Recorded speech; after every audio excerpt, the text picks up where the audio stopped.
Palwal NH-19 पर KMP KGP interchange के समीप चल रहा किसानों का धरना निरंतर जारी है। किसान नए कृषि कानूनों को रद्द करवाने व MSP पर कानून बनवाने की मांग पर अड़े हैं और मजबूती के साथ डटे हुए हैं। 52 पालों के अध्यक्ष अरुण जेलदार व युवा किसान लाला डागर का कहना है कि बैठकर निर्णय लिया गया है। 18 फरवरी की सुबह 10 बजे तक धरना स्थल पर अधिक से अधिक किसान एकत्रित हो, जिससे कि आगे की रूपरेखा तैयार की जा सके। जिस तरह पहले हाईवे चक्का जाम बिल्कुल शांतिपूर्ण तरीके से सफल रहा था, ठीक उसी को ध्यान में रखते हुए इस रेल आंदोलन को भी सफल बनाया जाएगा। किसी भी प्रकार की कोई अव्यवस्था ना हो, कोई असामाजिक तत्व व्यवधान पैदा ना करे। इसके लिए अलग से वॉलंटियर्स की ड्यूटी लगाई गई है। इस दौरान जो भी यात्री रुकेंगे, उनकी सुविधा को ध्यान में रखते हुए चाय पानी की व्यवस्था का इंतजाम किया गया है।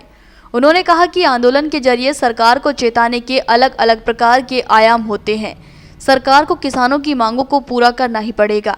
इसके लिए चाहे आंदोलन कितना भी लंबा क्यों ना चले। प्रधानमंत्री नरेंद्र मोदी का कहना है कि MSP था और रहेगा, लेकिन पूरे वर्ष गेहूं 1500 के रेट बिका है।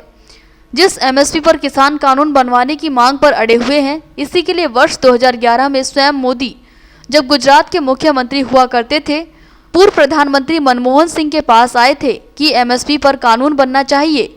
अब ऐसे में उनकी मंशा क्यों बदल गई? उसी विषय में आज पाल खापों के लोग इकट्ठे हुए हैं। यहाँ पे किसान बंधु इकट्ठे हुए हैं, किसान मजदूर सब, और यही निर्णय लिया है कि कल हम लोग अपना किस तरह से कार्यक्रम को और आगे बढ़ाएं। तो इसलिए कल सुबह 10 बजे सब लोग इकट्ठा होंगे यहीं धरना स्थल पे, आंदोलन स्थल पे। और जब सब लोग 10 बजे इकट्ठा हो जाएंगे, उसके बाद हम एक जैसे पंचायत हमेशा करते हैं, उसी टाइम हम लोग निर्णय लेंगे हमें क्या करना है, किस तरह से करना है, क्या ये सब है। जिस तरह से आपने पहले यहाँ चक्का जाम काफ़ी ठीक किया, सफलतापूर्वक रहा, शांतिपूर्वक, तो रेल रोको ठीक रहेगा। इसकी व्यवस्था के लिए किस तरह की तैयारी है? कोई शरारती तत्व न घुस जाए बीच में? जी, हाँ, उसी तरह से हम लोगों का पहला वो है कि हम देश के किसान हैं, हम देश की व्यवस्था में विश्वास रखते हैं और उसी को ध्यान में रखते हुए हमें शांतिपूर्ण करना है।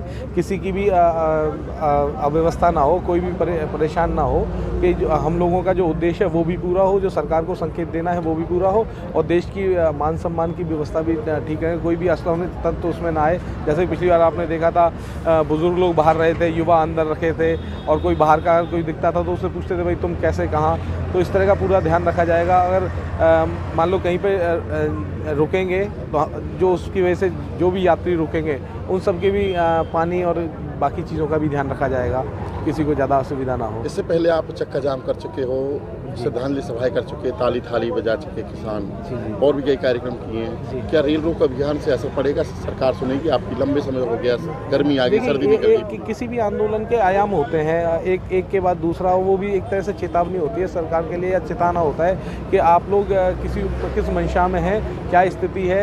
ये किसान जो धरना स्थल पर बैठे हैं, सारा काम धंधा छोड़ के बैठे हैं। मोदी जी कहते हैं कि MSP था और रहेगा, लेकिन आप लोगों ने देखा पूरा साल 1500 गेहूं बिका है। और एक बात और, जिस MSP पे हम लोग आज किसान कानून बनाने की कह रहे हैं, यही मोदी जी थे जो कि 2011 में मनमोहन सिंह जी के पास आए थे, गुजरात के जब ये CM थे, कि भाई इस पे MSP पे न्यूनतम समर्थन मूल्य का कानून बनना चाहिए।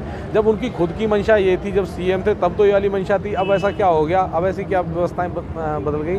तो इसलिए वो कहते हैं कि हम मनमोहन सिंह के सपने पूरे कर रहे हैं। अरे आपकी जो अपनी बात है, आप अपनी बात को पूरी कीजिए। भीड़ कम होती जा रही है धरने पर? नहीं, वो तो आप लोगों को मैंने 10 तारीख को ही बता दिया था। 12-14 में लगन सगाई हैं, 16 तारीख की बहुत ज़्यादा शादियाँ हैं।